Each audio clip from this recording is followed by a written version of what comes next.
Hello and welcome back to my channel. If you're meeting me for the first time, please click on the subscribe button and join the fam. Today's video is from Military Rated. It's titled "The Swedish Island That Stops Russia's Plans in the Baltic."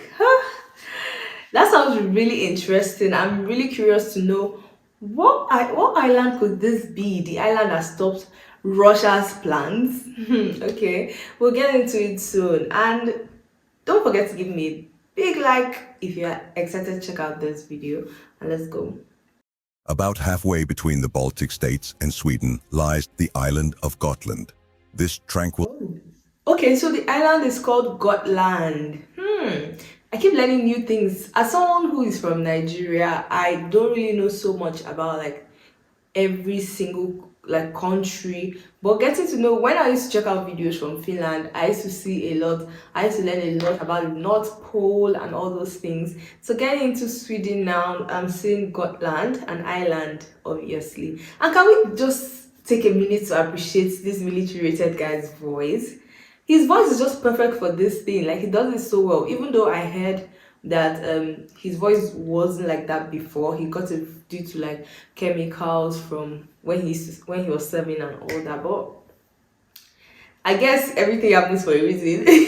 It's sad, but yeah, like the voice sounds perfect for this. Let's just go right on. Swedish island stands as a bastion in the increasingly tense geopolitical landscape of the Baltic Sea.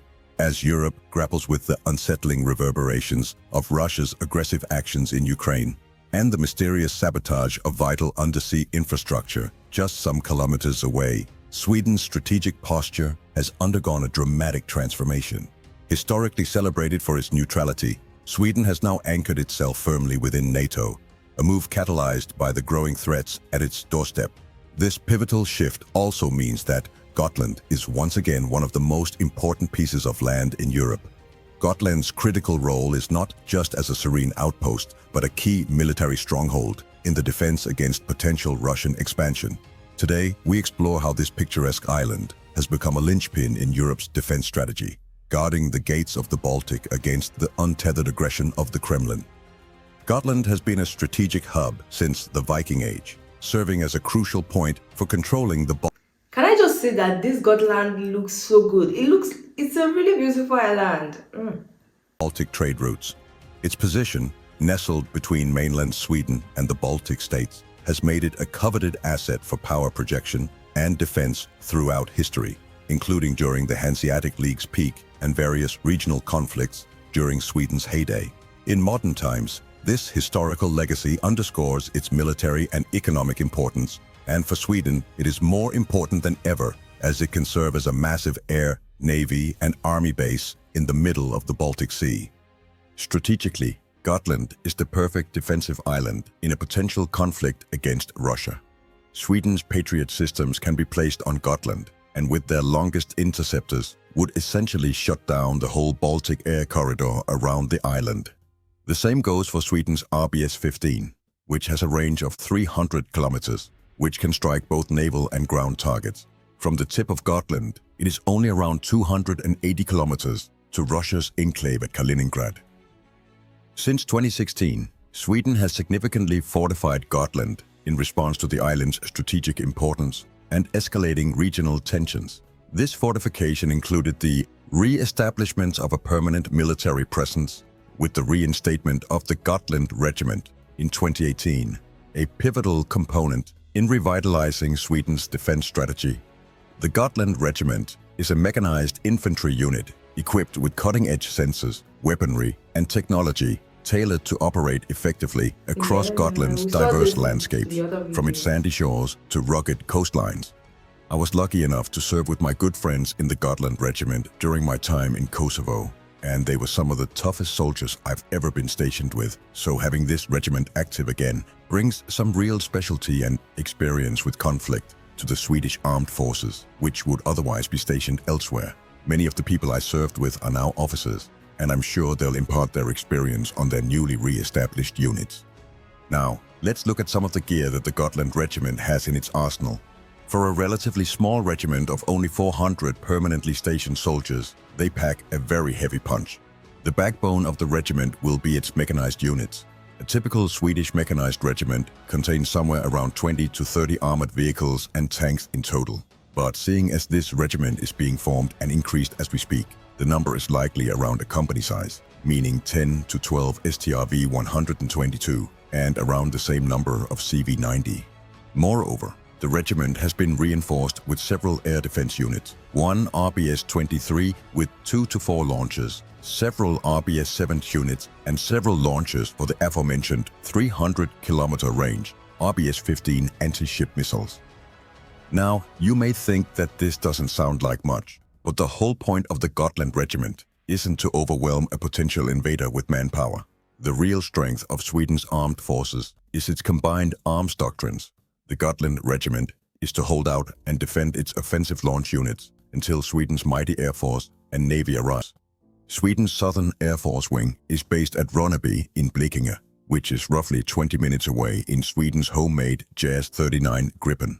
If Gotland was ever attacked, there would be considerable fighter jet presence in the air around the island, from Poland, Finland, Norway, Denmark, and Germany within a very short amount of time.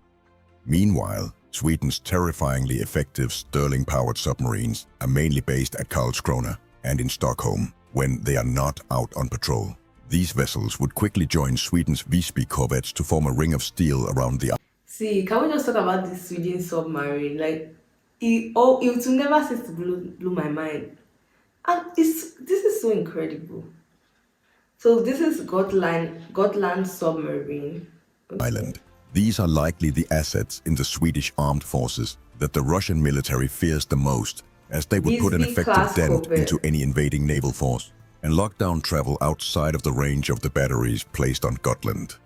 Every year for a good while now, NATO has engaged in rigorous training exercises on Gotland to enhance the island's defense mechanisms and foster interoperability among its members. Baltops and Aurora are examples of yearly exercises that are meticulously designed to mimic real-world scenarios, such as amphibious landings, air defense, and swift responses to emerging threats within the Baltic Sea area. Gotland's strategic positioning offers an exemplary venue for executing maneuvers that reflect the geographic and climatic challenges of the region, thus equipping forces for the intricacies of contemporary maritime conflict. The presence of NATO training on Gotland not only checks the operational preparedness of the forces, but also acts as a strategic deterrent towards Russia, showcasing the alliance's determination to protect its eastern boundaries and showcasing how stupid an invasion would be. Another important component of Sweden's military assets around Gotland is the CB-90 fast assault craft. These vessels are known for their exceptional speed and agility, capable of executing sharp turns at high speeds and decelerating from full speed to a complete stop in just 2.5 boat lengths. This makes them particularly well suited for the rocky coves and coastal topography surrounding Gotland. With a top speed exceeding 40 knots, the CB-90 craft can provide rapid transport for troops and logistics support, effectively responding to threats in real time. And the recent introduction of anti-air missile systems, as well as mortars on these platforms, makes them another frighteningly effective coastal defense asset. In the event of a hypothetical escalation in the Baltic region, Gotland would serve as a frontline defender. Sweden's forces have trained in scenarios that involve the rapid mobilization of these fast assault crafts to intercept aerial and naval threats effectively. Joint exercises simulating potential incursions illustrate how the Gotland Regiment and Navy can act in concert, deploying CB-90 vessels swiftly to reinforce positions within hours. Okay, so Gotland has been well equipped to defend, like they're just going to be defenders. So that's how they stop Russia at the Baltic. Everything is just really, really strategic with them. So you may ask, why does this all matter? Simply put, Russia must strategically reconsider its approach to the Baltic Sea region in response to Sweden's enhanced military presence on Gotland and the island's integration into NATO's defensive framework. This includes adapting its naval and air strategies to account for the increased surveillance and missile capabilities that Gotland's fortification brings. It'll cost more, be much harder, and trying to track assets like the Gotland submarines will be a nigh on impossible task. The issue for Russia is that there was always some neutral or less guarded waters that they could traverse in the Baltic before Sweden and Finland joined NATO. Now that Sweden is in the alliance, Gotland has essentially shut down the only strip of water which wasn't 100% within NATO borders. It makes the considerations for what to do with Russia's enclave at Kaliningrad much harder for the Kremlin, and as we discussed in our video on this very issue, makes Russia's plan for an empire that includes the Baltic states much harder. The strategic significance of Gotland is expected to continue growing amidst ongoing regional tensions and shifts in global power dynamics. As part of its comprehensive defense strategy, Sweden is likely to enhance Gotland's military infrastructure and capabilities further, solidifying its role as a critical barrier against military escalation and safeguarding the security of Northern Europe. There are rumors of plans which include new ports, air defense installations, and extensive listening post upgrades. The Gotland Regiment is also likely going to expand even more in the coming years, getting closer to its original size. That's not to say that there aren't challenges. Recent breaches of both gas pipelines and communications cables show that an island like Gotland could be disrupted by undercover operations. While Swedish missiles can easily reach Russian territory, the same can be said the other way, and Sweden's naval tonnage is still far behind its competitor in the Russian Baltic fleet. The only big difference now is that Sweden is part of NATO, which means that they'll have the backup of the most extensive military alliance in human history if anyone were to try anything. Equally, the Gotland Regiment, while well equipped, is still relatively small. It won't take many casualties before it would lose much of its combat readiness.